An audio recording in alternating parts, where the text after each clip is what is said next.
Hi, this is Amy Garcia, and you're watching Doing Indy. Mwah.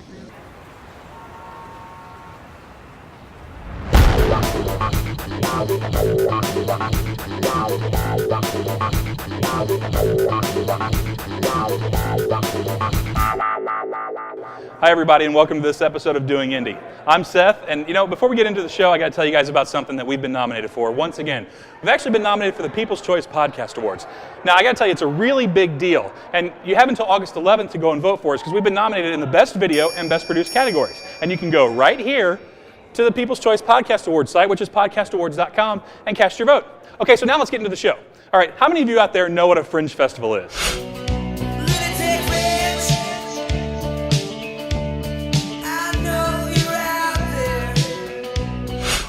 Oh, sweetie, your fringe is so pretty.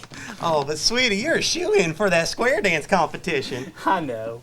Okay, it's none of those things right there. A Fringe Festival is when a bunch of people get together and they, you know what? Rather than me tell you about it, I think I need to show you. You are my Mary and you lost your lamb. Don't wanna eat all those green eggs and ham. Corporal Lewis screamed, "Do it!" But I told him, "Shut up! It's too easy! And I'm sick and tired of killing being so easy. I've been lied to all my life." Okay, so we got this whole group right here. This is the Modus Dance Theater. They're one of the performers. It's their second year with IndyFringe. And how did you guys get involved, and what's good, I guess, good about IndyFringe or great about it that you guys like coming back every year? The Fringe Festival is really great just because you have all sorts of genres and all sorts of interpretations of different genres. So we're just happy to be a part of it and get our name out there, and hope everybody comes to see the show. All right, we heard from one of the dance troupes earlier, but now we're actually looking at the next generation of Fringe folks right here. And this is Hannah and this is Kelly. So they're part of Fringe Next. He's written 2 plays that have been in the Fringe. First of all, you won last year for comedy. And now this time you wrote a drama, and you won again, and now your play is back in here. Yellow Skittles. The show that's being performed at the Fringe was asked to perform at the Samuel Fringe competition in New York. That's very awesome. So, I mean, a playwright right here in Indianapolis, a young guy, is moving on and doing some great things.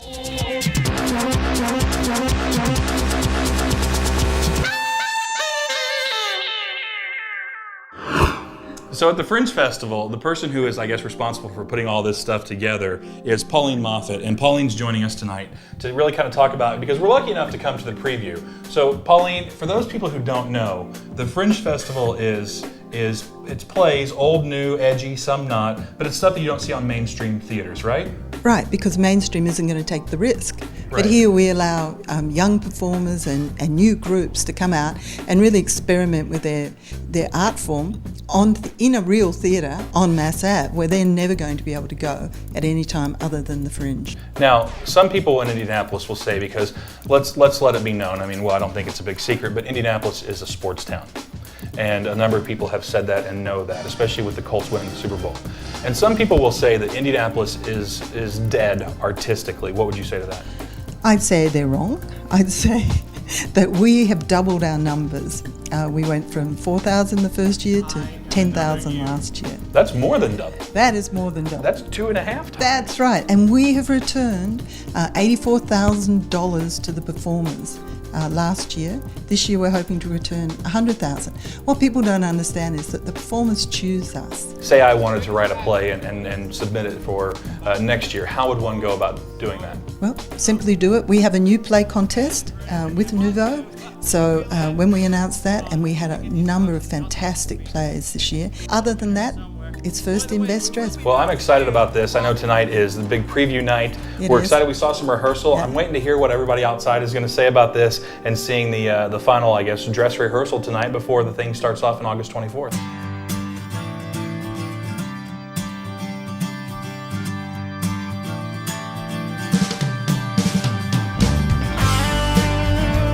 Check it out again, High Rollers. We got the mayor on the show, and it's really cool because, Mayor, you're here for the Fringe Festival for the kickoff. Right. And one of the questions I asked Pauline earlier is, some people will say that the arts in Indianapolis are dead, but I disagree. But how important is something like the Fringe Festival to Indianapolis? Well, I think the Fringe Festival is a great example of how the arts are only getting better in Indianapolis. I think we have a remarkable arts community a remarkable creative community of both performers as well as those who produce shows and those who run arts organizations.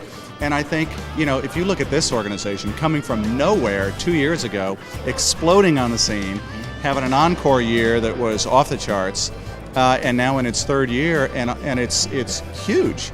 And it came from nowhere 2 years ago. So that just shows you that the arts are not only alive and strong in Indianapolis, but getting stronger. Okay, ladies, here we go. 5, 6, 7, 8. Tree in the wind, and head up. Look. That's it. Keep going, ladies. Keep going. Hey guys, thanks for tuning into this episode of Doing Indy. You need to get out to IndyFringe. This is a great place to see a lot of really cool plays, some dance numbers, some films, some art, just everything that Indy has to offer, because it's not just kind of new, it's old stuff too, but it's also very edgy, and it goes on August 24th through September 2nd. Make sure you check it out. Go to indyfringe.org. You can learn all about everything that's happening there, and you can see this group right here. This is the Modus Dance Theater, and these guys are great. We interviewed them earlier. These guys are awesome. Check them out, as well as many of the others.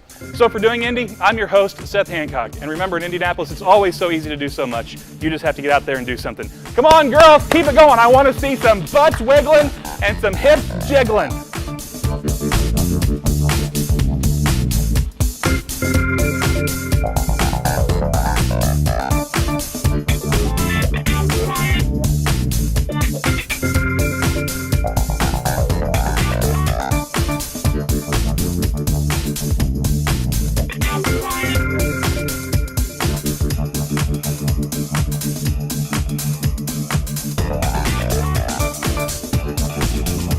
Who wants to go stomping with me?